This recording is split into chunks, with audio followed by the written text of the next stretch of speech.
Let's bring in the FAA Administrator Michael Whitaker. Mr. Whitaker, thank you for joining us this morning. We just heard how busy a travel weekend this is going to be. You've been facing staffing shortages. Can you handle it?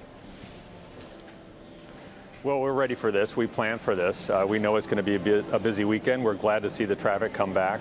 Our first job is safety. So at FAA, it's 45,000 employees, all hands on deck, 24/7 to make sure this runs smoothly and we get everyone where they're going safely. We're watching the weather very closely. It's thunderstorm season. We've got storms from Tennessee all the way up, or from Texas all the way up to Maine. So we're going to be working with the airlines to get them through those storms safely. I know your first concern is safety, but should people be expecting delays and cancellations this weekend?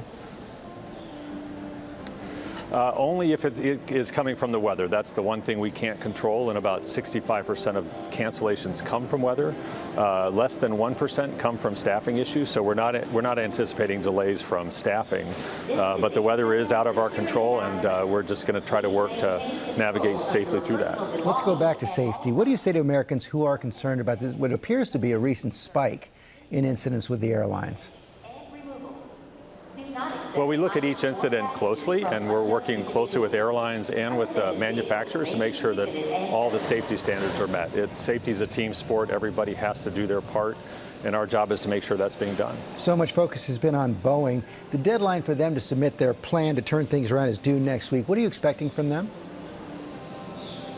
Well, we've been working closely with them the last 90 days on what that plan is going to look like. It's to bring the quality back where it needs to be at their factories. It's to bring the safety system where it needs to be and bring the culture where it needs to be so that employees can speak up when they see something that is concerning. What we are seeing next week is the plan going forward. It's not the end of the process, it's the beginning, and it's going to be a long road to get Boeing back where they need to be making safe airplanes. The airlines are sounding the alarm about staffing shortages, the air traffic control shortages. How do you respond to that campaign, and what exactly are you doing now to address these shortages?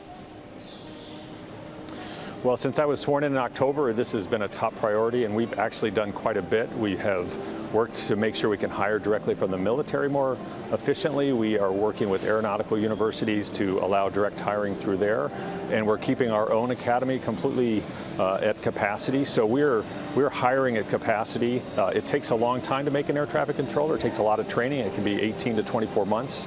We are not going to rush that. So we've got the pipeline we need, and now it's time to train those employees and get them in the towers. Mr. Whitaker, thanks for your time this morning.